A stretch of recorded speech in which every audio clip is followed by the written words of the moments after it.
Welcome to 100 Yards of Football. And this is our Legends segment, and I'm your host, Bobby Butler.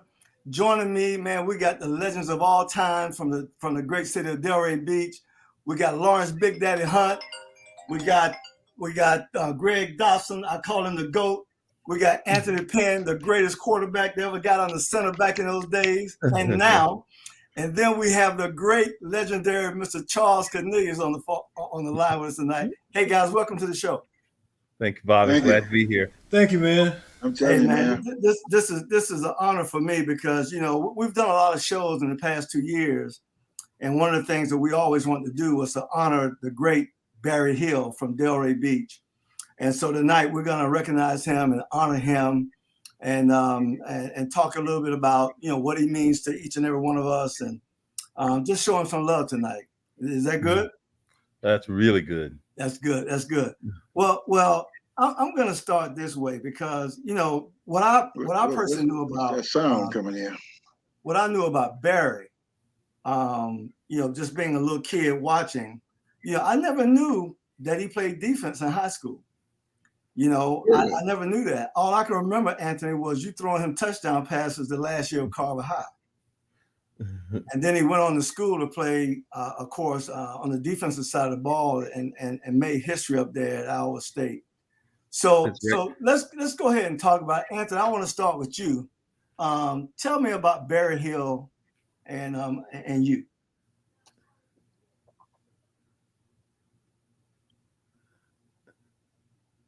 Anthony?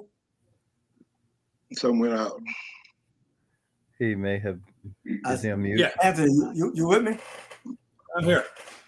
Okay, go ahead and share your thoughts about Barry Hill.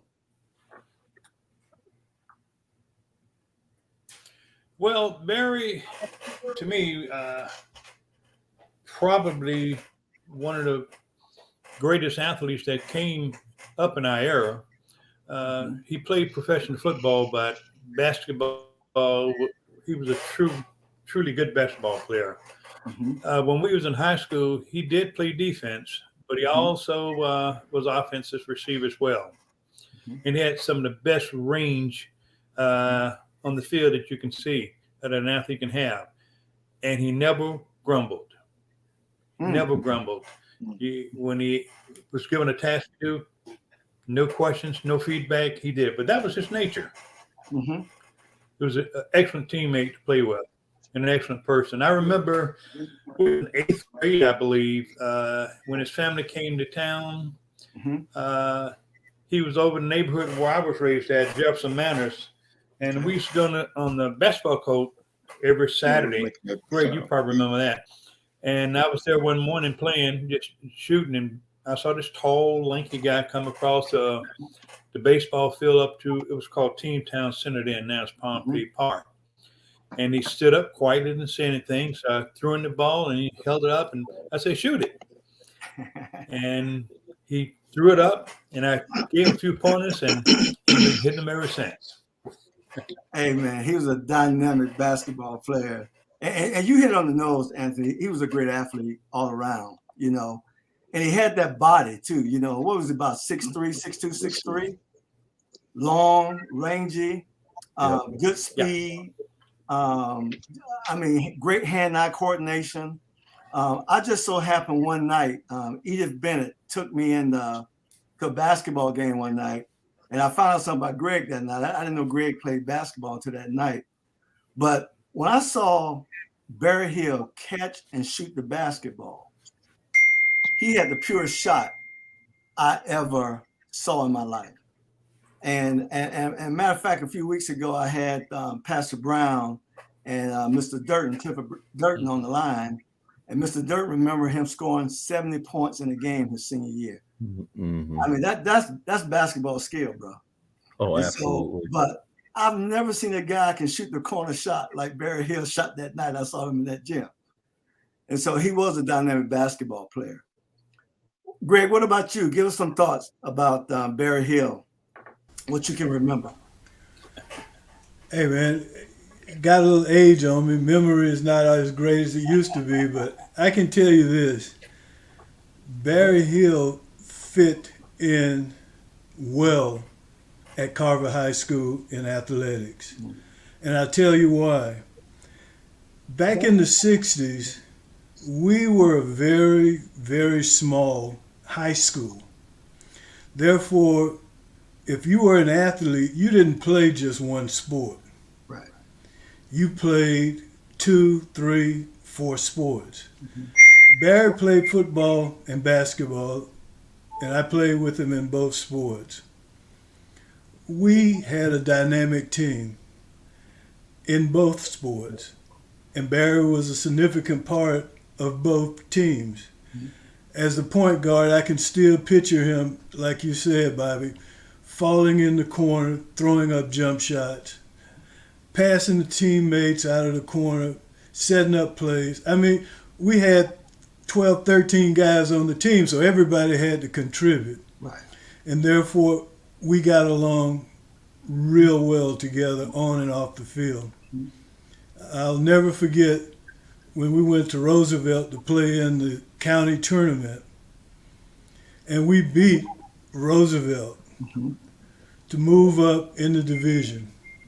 And Barry was a significant part of that win against Polo Lane and the crew. I'll never forget that game.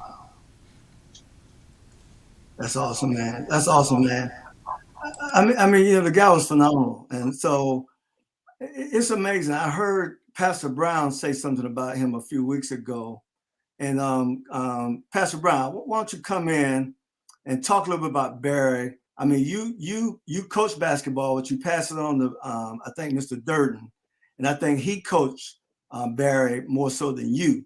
But yet still, I know you were in the gym watching him shoot that ball, and you watched him on the football field. Talk a little bit about him as an athlete at Carver High. Well, that's a long story. Because I heard, I think it was Penn mentioned when the family, no, maybe it was Greg, when the family came to Delray Beach. They relocated to Delray Beach from Fort Walton, I think, somewhere like that. Okay. The family came to Delray Beach. They had relatives there, the Wesleys. Matter of fact, Mrs. Wesley was his mother's sister. And she was one of the educators there in town. Matter of fact, Johnny's worked for me when I was principal at Carver. Wow. But anyhow, he came out for football. I was at that time assistant football coach. He came out for football also. And it was in like grade 7. We had a player at that time named Anthony Grisby. Grisby was built like a Greek god. Broad shoulders, narrow waist, his thighs and hamstrings and all were just massive. Grisby was really a tough boy, a cat to take down. But anyway, I think the guys on the team did a disservice to Barry. Barry was tall and skinny.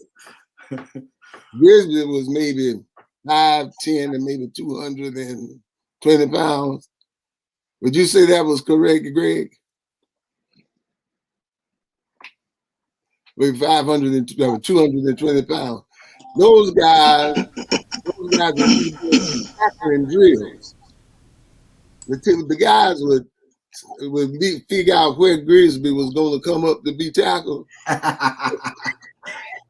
And then they'd slide back, so Barry had to tackle him.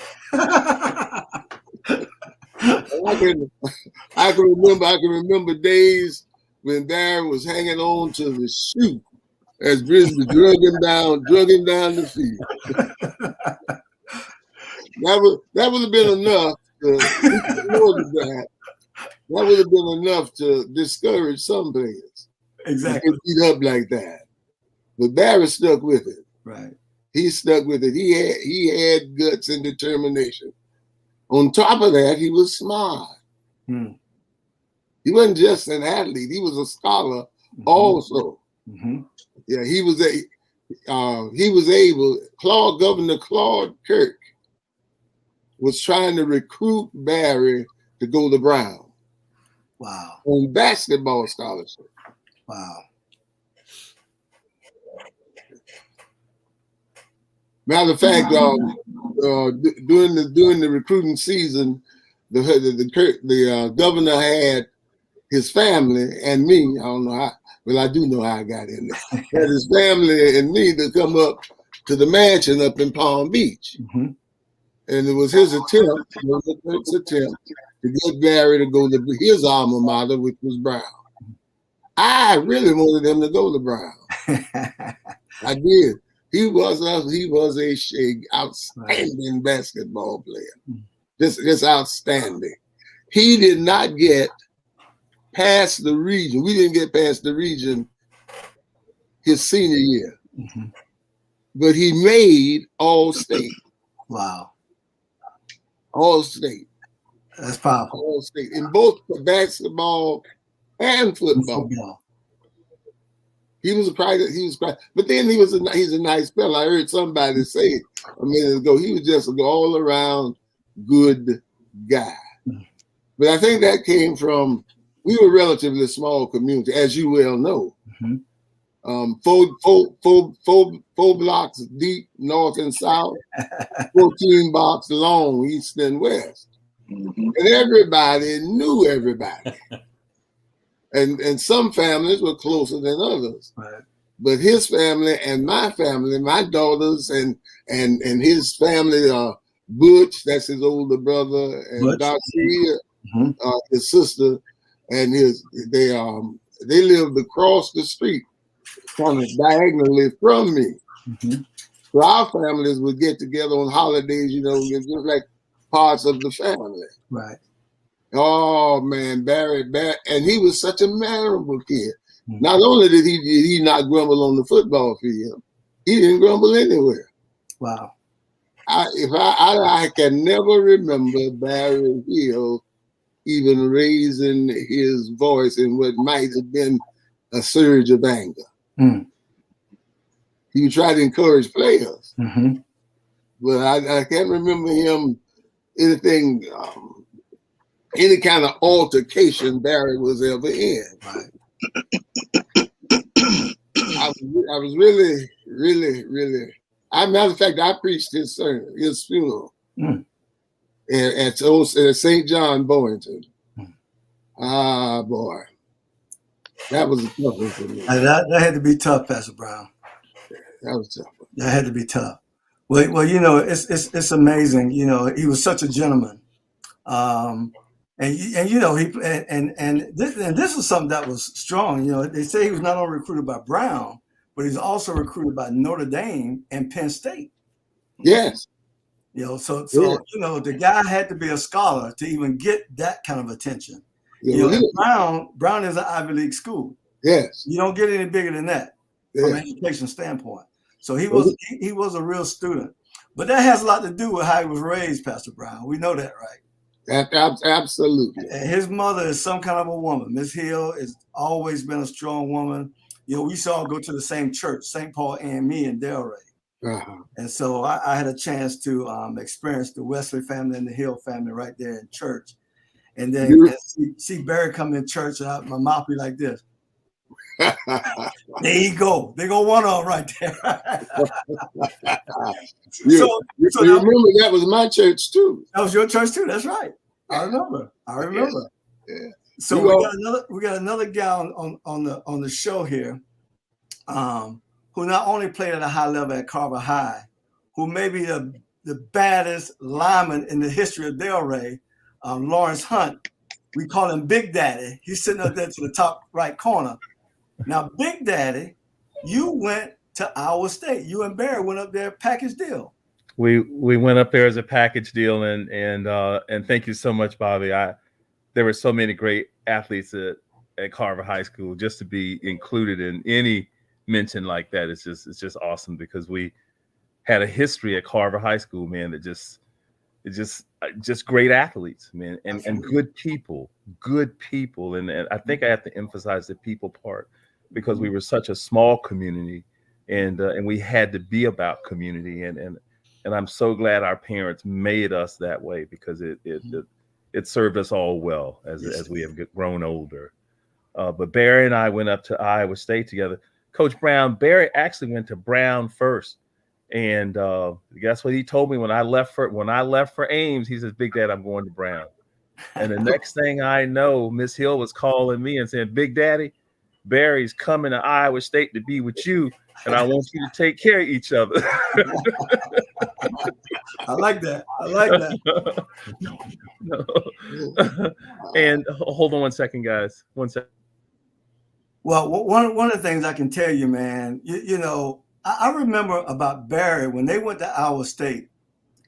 I remember seeing them playing the Sun Bowl, Anthony, and to see those guys on TV, man, that was like Delray Beach is on TV. I mean, I was right there. I was right there in front of the tube, right? And I saw Big Dad, and I saw Barry play, and not only they wasn't just on the roster, they were the stars of that defense at Iowa State. And to this day, Barry Hill still owns the school record in interceptions. He was a Big A all-conference. You know, he's got 21 career interceptions. He's got a single season record of 9 picks in one season. And Charles, you know, that's putting it in, bro. I did a little work up in Tallahassee, but I ain't got but 11 career interceptions. And I played as a true freshman. When Barry couldn't play as a true freshman. You couldn't play as a freshman that early. You had to sit out that first year, right? And so that's right. We had 3 years. You had to sit out your freshman year. You had to sit out your freshman year. So a guy who played 3 years got 21 picks, and he was a ball hawk. So Lawrence, if you would, he's the best thing. You want to go ahead, Charles? Go ahead, Charles. He's probably the best defensive back I ever seen. I've played with a lot of them in the NFL, you know, but Barry taught me. He used to get me out there and train with me and just show me how to backpedal. Barry was good. You know, I got lucky to play with Anthony Penn and Greg my first year at Bethune-Cookman, and I played them not only at Carver but at Bethune-Cookman. So I got to play with some great athletes. Greg, and I'll say this too, Greg and Anthony, you know, they about the best 2 athletes I ever seen, quarterback and running back. You know, I went to Cookman and I played my freshman year. And so that came from the idea of playing with these guys in high school and playing with Barry like that, man. I'm talking, you know, we came up on the best athletes, the best program, man, and Barry taught me. And then when I got ready to go off to the NFL, Barry pulled me aside and said, "You know what? You coming to the Dolphins where I'm at. I'm getting to leave because I'm having some problem with my knees and stuff. I want you to wear 44. I'm not asking you to wear 44. I'm telling you, you're going to wear 44. Wow. And I wear 44. Wow. It's that simple, man. Man, that's big right there. Man. So, Charles, so now when you went to the Dolphins, was he still playing or that was the year he was out, first year out? No, he was just getting ready to leave that when I came that summer, he was on his way out.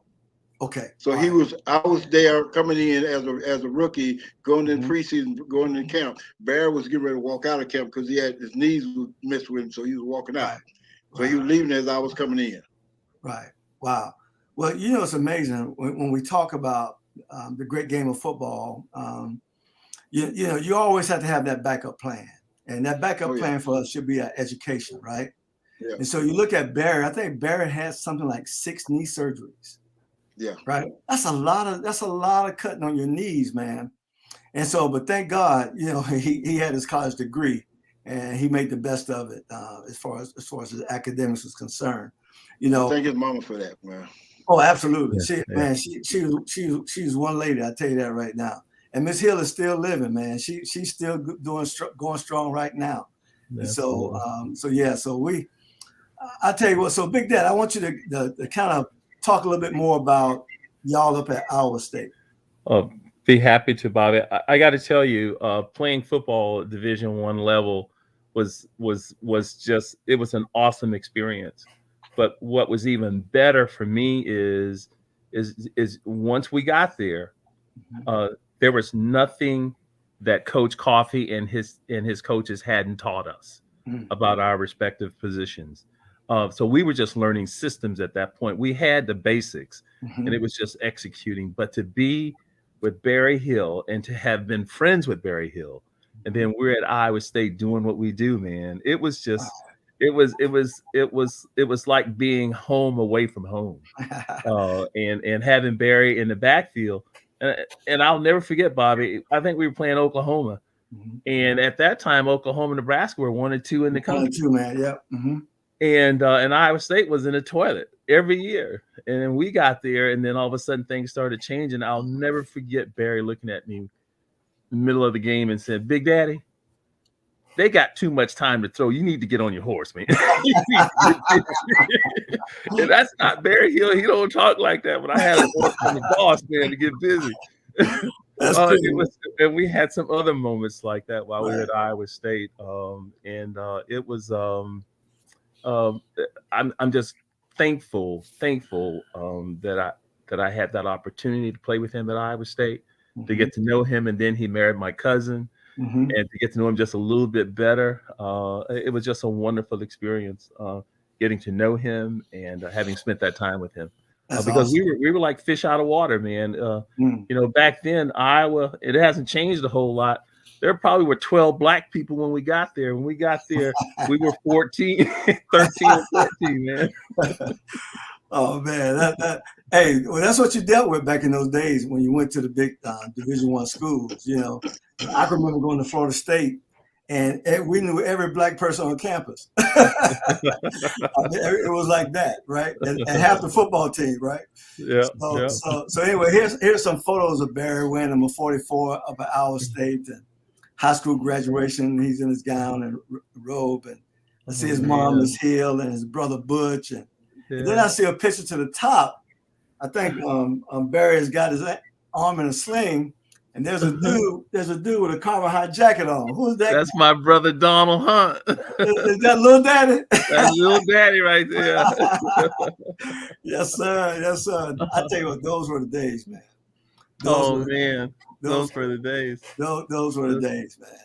Bobby, what a great show, man. I tell you, I just can't say enough about Barry Hill. I just, oh man, you know, at his home going, I just got choked up. I couldn't say all the things that I wanted to say because it's so hard to believe that, you know, there are things that we still needed to do to have said to one another. It was just not time. But you know, that's me talking. Right. God got a plan for all of us. Plan, right. And boy, I sure wish that he had gone someplace else that day, because I just didn't spend enough time with Barry Hill. Yeah, well, I tell you, Barry was so inspirational to me. And, you know, like, I talk to all you guys all the time, and y'all know how I feel about y'all individually.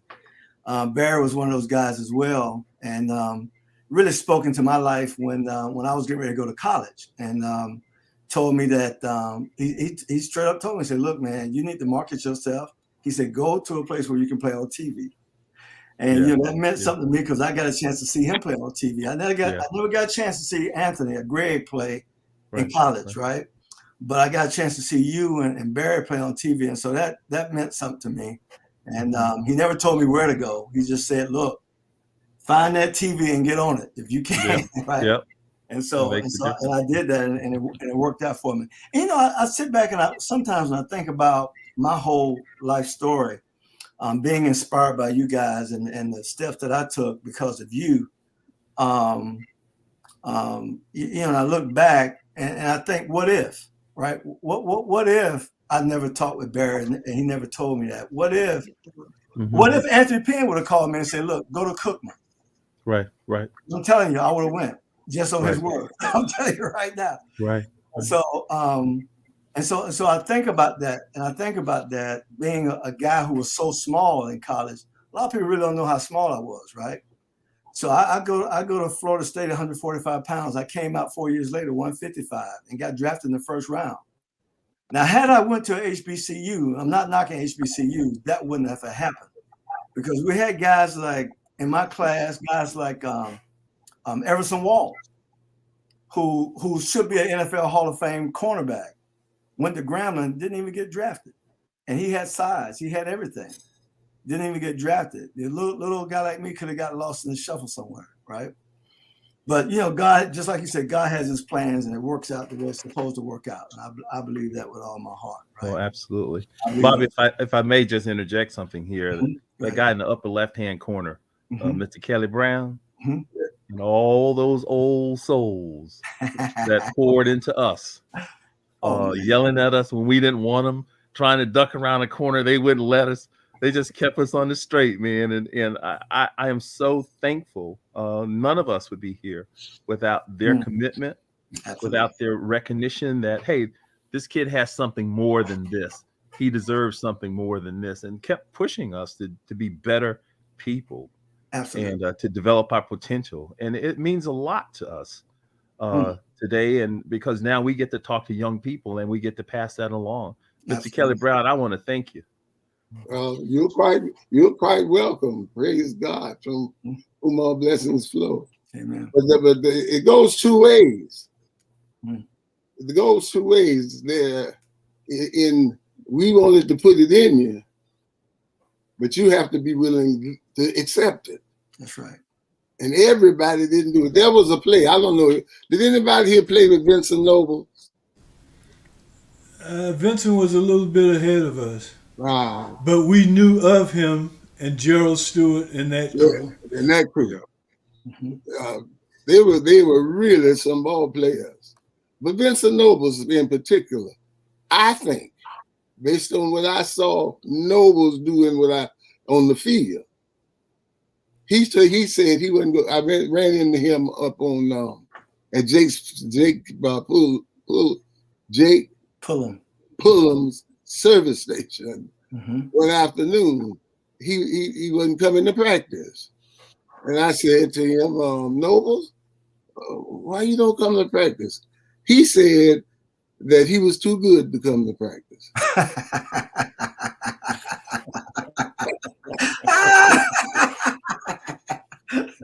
And he was, I don't know about the not come to practice part, but he was good.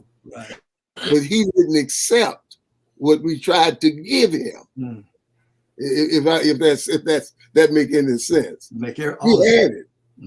He would have been another professional football player had he accepted what we were trying to do with him. Right. Yeah. Right. That's amazing when you say that, right? Because my experience, and I don't know if you guys experience the same thing, from one level to the next, coaching gets harder. So if you can't take that kind of coaching in high school, you definitely can't take that kind of coaching in college. That's so true, Bobby. So true. Right?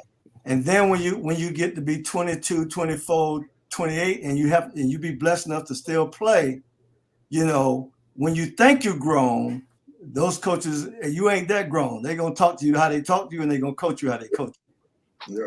Yeah. Is that right, Charles?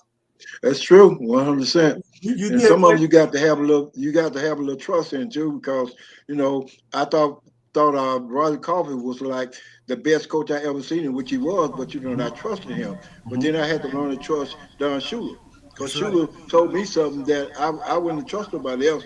He told me to go home and pack your stuff, go to the airport, and I'm gonna send you somewhere else, and you're gonna start. He didn't tell me where he was send me at. He didn't tell me how I was gonna get to where I was going at, but he just said, go to the airport, pack your stuff, and you're gonna play somewhere else. And I got a phone call when I got to the airport, saying, you're going to the 49ers, and you will be starting. And it happened. So, you got to trust people out there too. Absolutely. Well, that trust is earned. Yeah. Yeah. It's earned. But it's not earned so much on the field as it's no more on the field as it's earned off the field. Yeah. Yeah. Penn can testify to the fact of how close he ain't off the road. He could go and sit and eat breakfast with coffee, and the things that come to play as a coach, the things that come to players that neither one of you all recognize is happening. It is building a trust, a bond, and highlighting some things both in our play and in our living. Right.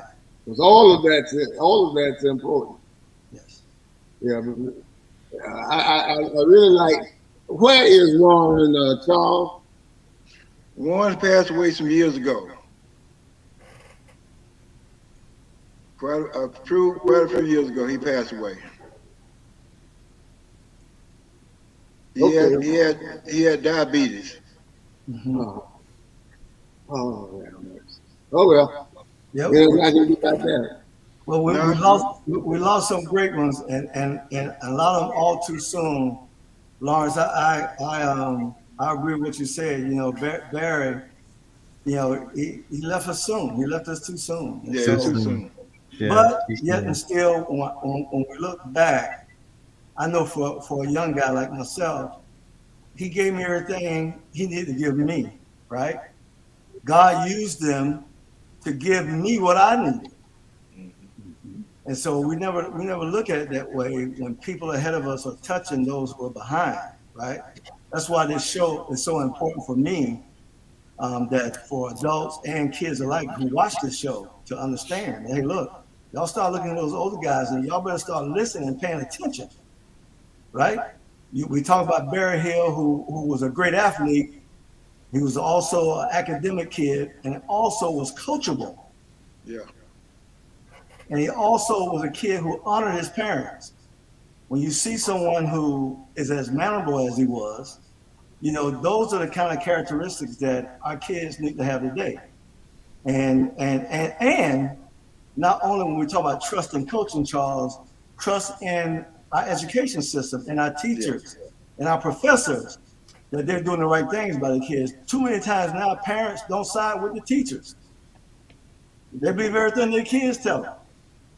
You know, let me say something real quick, Bobby. Is that I want to give my offspring a little praise. You know, I got lucky this past year. My oldest daughter became a doctor this year. Oh, amen. That was Amen. That's all good. education. She became a doctor. Congratulations. You know, and Congratulations. that's big time. That's big time right there. That's big time right there. And see that's you know. You know, we talk about Barrett's accomplishments in football, or basketball, but I knew him beyond. You know, we communicated beyond that point, beyond the sports arena, but he left a big impact on a lot of young people in high school here in Delray, West Palm County. Mhm. I don't know if you remember the number of kids that was at his funeral. Mhm. At his own home point. But even now, the school that he was at last, he was assistant principal at South Tech Elementary, and some of the kids that he dealt with then during that time are now working there, teaching, going on. And I had a guy come by my house about 2 months ago, did some electrical work. Hmm. And by chance, we started talking, and he saw a picture that I have of Barry in here, and he said, "This Mr. Hills, yeah." He said, "He changed my life." Wow. And he was going the wrong way. The young man was going the wrong way, and there to say, "About him, I got him," and he said, "So a lot that a big impact he left in people in Orange County that are adults now and have children." So that's something we want to make sure that we bring out too. Oh, absolutely. About Absolutely. Barry. Absolutely. Absolutely. And so, Anthony, those are those gems that we don't see, right? I mean, we can see him playing football, we can see him doing those things when he's out in public. But the things that people are doing, you know, that people don't see are the most important things. Mm-hmm. You know, they're the most important things. You know, Barry spoke to my high school football banquet. You see, little things like that. When you don't think much about that, but for kids who are sitting out there dreaming, like Mo Wesley, Steve Cornelius, myself, Elijah Davis, all those guys who are sitting out there, and the hometown hero comes back who's playing with the Dolphins and speak at our banquet, man, that was special. And to hear him that night talk about education, that was his main conversation at our banquet.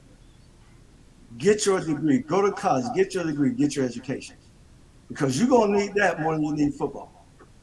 I'll never forget those words. 17 years old, and he's giving it to us like that, and I'll never forget it. And I also never forget this, Pastor Brown. We were playing Dillard in a playoff game at Atlantic my junior year. And he was playing with the Dolphins, and the announcer made an announcement over the loudspeaker that Barry Hill is at the game. Boy, I was in that field. I was so jacked up. It wasn't a minute later, Charles, I snatched one and went 65 yards. Went the other way. That's Now, big, yeah, man. Barry saw me do that. That was big. That was big. That was big. Well, I was talking stuff that night, man. Barry saw me play tonight. so just, and I'll tell you what now, Anthony, I gotta tell you this. I wish they'd have said you were at some of the games. I've been throwing that ball like a razor sharp, boy. They'd have said you was in the game. But just things like that, you know, how he inspired people. I was just gifted with good people around me. It made it easy. Hey, let me say this. That guy sitting there, Greg Dobson, Warren trying to block for me, Gary out there. It was Let me easy. say this. You had some weapons now. Ain't no doubt about it. But you had Greg, you had Pop Grover, you had Abraham Wooten, all in the same backfield. And then you had Alfonso Wilson outside catching the ball. You had Billy Plummer catching the ball, Yep. right? And then you had Barry, you had Gopher. I mean, bro, you had some weapons. Ain't no doubt about it. But you know what though? You still Two had state championships. and you still had to deliver the ball. Oh, absolutely.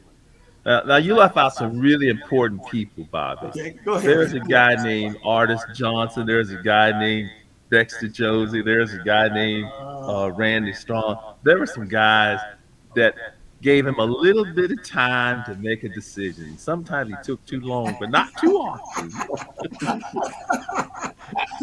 Hey, They didn't now touch you're it right. in the backfield too often. And you know, well, when you mentioned Artis Johnson, we just lost him last week. God rest his soul.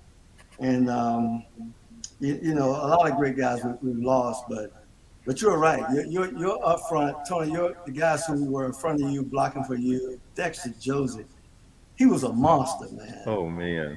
And you, Big Daddy, man. It was just the talent pool in Delray, man, is just off the chain. That's all I can say. You know, we start looking at the defensive side. You mentioned Randy. I mean, we can mention Freddie Grice. Oh, Freddie yeah. Grice was supposed to be on with us tonight, but something happened. He didn't get the link. Freddie Grice was considered an outside linebacker back in those days, right? But now we call him a cornerback. Yeah. And so all those guys, man, that team, that 68 69 team was nothing but an all-star team. That's the way I see it. Every position was covered with an all-star. You know, that's the way I saw it, right? Trained to perform. And maybe I'm biased, but we won back-to-back state titles. It wasn't no bias. It was the truth. Yeah. It was the truth. Hey, Bobby, Uh-huh. I would just want to throw this into the mix. Okay. Big Daddy, Barry, and Charles Francis was the beginning of the explosion of the black talent coming out of Delray Beach into the limelight of big-time sports. Yes. Yep. They were the first to go, nothing against the black colleges and universities, which I attended, but they were the ones to make it to the TV screen. Yeah, they did. And to inspire the Little Rocks Right, that's right. and the group. That's right. So we owe them a measure of success for those that came behind us all. Yeah, you guys saw Penn, and us going up to Bethune and playing Grambling and Florida A&M and Tennessee State and all those teams, and that was big back in the 60s. Yeah. But it grew from that, and that's the way evolution takes place. Right. Yeah. Like Coach Coffey driving around in his little beetle bug, making sure that we had our butts in the house at 7:30 at night, and he did it every night. Right. And we had so much respect for Coach Brown and those guys that we knew it would hurt them if we weren't doing the right thing. Right. You Yeah, never it is. heard of us going to jail or juvenile court. Right. We didn't have time for that. We were concentrating on our school Yeah. and our sports. Mm-hmm. Yeah. Yep. The That's kids true. have too much to distract them these days, and we lost something. But again, with the expansion of us getting to Division One and things like that, it helped the ones behind us. Absolutely. Yeah. Absolutely. Greg Absolutely. Dawson, man, you couldn't have put it better, man. You couldn't have put it better, man. Just to follow behind them guys, like you, Penn, and all them guys, then go off to see them first guys go off to our state, the big school, get on TV. That opened the Yeah. door for me, player like me and Bobby to go on to the next level, play NFL Absolutely. football. Yep. Because we Absolutely. couldn't have did it without them, without you guys. We wouldn't have Absolutely. did it. No Hey way. man, when they told me Charles Francis was going to Kentucky, I go, "What do you mean he's going to Kentucky?" From there, Ray? Hey man, that just shows you Right. that if you have the talent and you have the classroom, the sky's the limit. Oh, it's wide open. It's wide open. It's wide Oh, open. it's- But you know, it's Absolutely. amazing that when we talk about this. It was just when you talk about the evolution of things, Greg. Right? Yes. It was this way at a certain time, and then the South. When we started talking about Division One ball, the South was not integrated. We were the last in the South to integrate Division One football.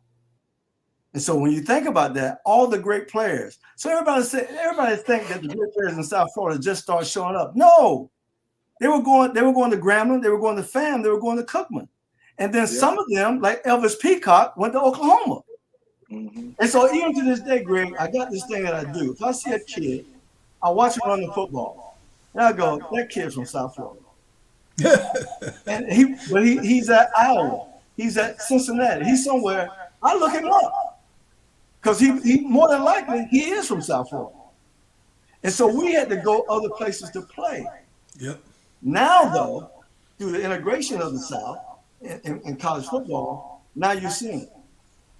Well, you can thank Sam Cunningham for that, Absolutely. beating the hell out of Alabama. That's right. That And night that opened the door for all the great black opened the door. athletes. And you know what's amazing about that, Greg, when we talk about that history, right? We talk about Sam Cunningham coming to Birmingham, playing Alabama. But we had the quarterback at USC was a brother, Yep. okay?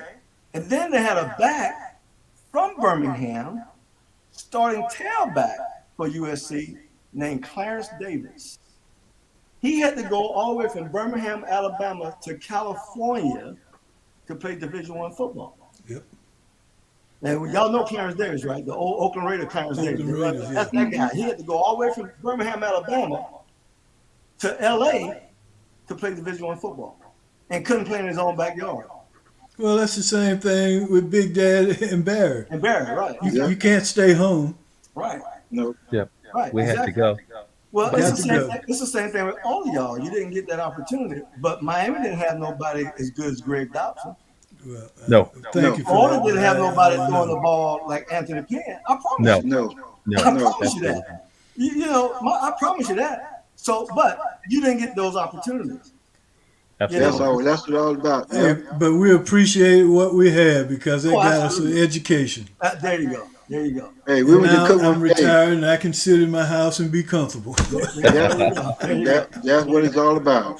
That you worked hard and now you can sit home and relax and enjoy things. And enjoy Yep. things. I'm going to ride it out And still encourage and inspire kids. Because for me, that's where every it is. day.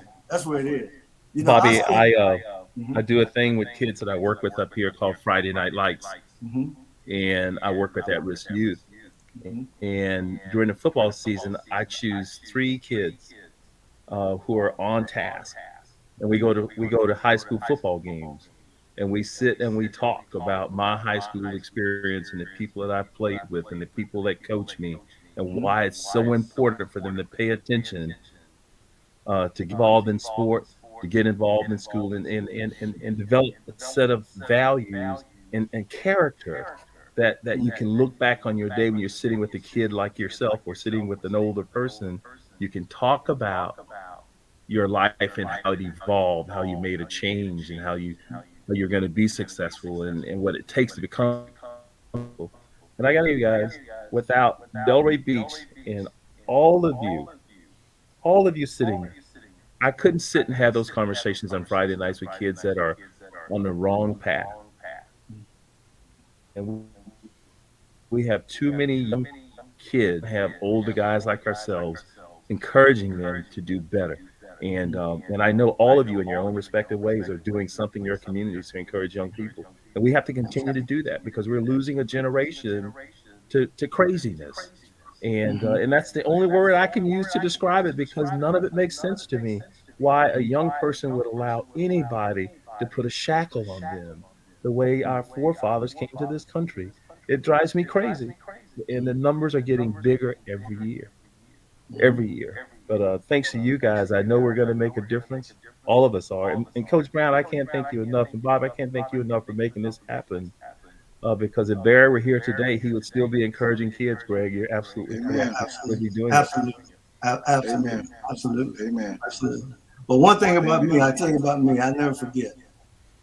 I'll never forget people who have helped me, people who don't even know they helped me. I'm going to let them know.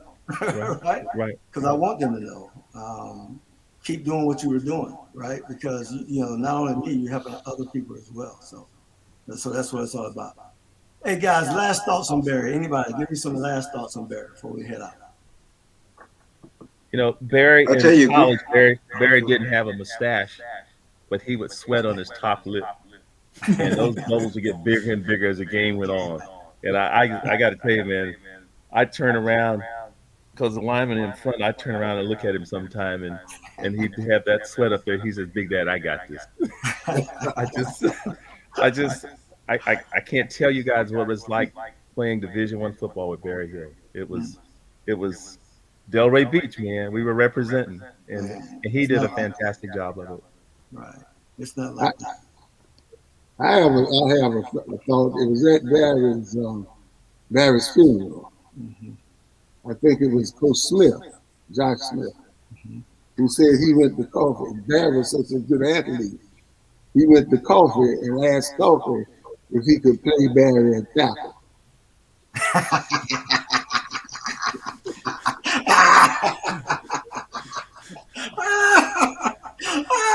I'm so happy Coach Coffey's a great coach. And tackle. Oh my God. Hey, Penn, you had something to say about that, right? You had to have something to say about that. Oh my God. That's great. But now we're laughing about that. But it's not that laughable when you think about the talent pool in Delray. So when you think about Jim Butler, Cannonball Butler, who's an all-pro tailback for the Atlanta Falcons, played 10 years in the league, was the only player to this day, tell him if I'm wrong, Dr. Brown, whoever got drafted out of Edwards Waters College. No, you're not wrong. That's correct. And he was a running back and never could play running back at Carver. The line was too long. He played tight end, Greg. Right. Think about that. So to Josh Smith, all right, Josh, I can see that, all right? I can see that. Oh, that's funny, man. That's funny. Charles, real quick, talk about because see, one thing about Barry, to me, when in high school, I played both ways. I played safety, and I saw Mo Wesley play corner, who was a phenomenal athlete all by himself. Greg, that's the guy. He reminded me of you. And Mo Wesley, the way he played corner, he had 10 picks his senior year. And man, he was shutting people down. I used to look at him and go, man, how did he do that? I could never play that position. That's what I said to myself. I could never play corner. And then I see Barry Hill, when he went to Iowa, he didn't just play safety. He started out as a corner, right, Big Daddy? Yeah. So he played corner and safety as tall as he was. Think about that. Yeah. So he was an incredible athlete who we all got the opportunity to look up to. And thank God for Barry Hill, that he was one of those who God chose to inspire the youth of Delray, that were behind him. The guy can do anything, right? Can score 70 points in a basketball game. Yeah. can catch every pass that Penn couldn't overthrow him because he was long and lanky and had great hands, right? So he can do it all. He can do it all. Well, ladies and gentlemen, that's our show for tonight. Thank you for tuning in. This is 100 Yards of Football. If you like the video, comment on it, share it with your friends, let them know. If you want to hear more about the great Barry Hill, you can continue to listen and dig into this conversation that we had tonight. Hey, gentlemen, Greg, Charles, Anthony, Lawrence, Pastor Brown, thank you so much for being with us tonight. Hey, I love all you guys, man. God bless you, man. God bless you, man. Hey, Be safe, Barry everybody. All right, man. Barry Mom was looking at the show, man. Yeah, I saw she made a comment. Yeah. That's awesome. That's awesome. God take care. All right. Look at that.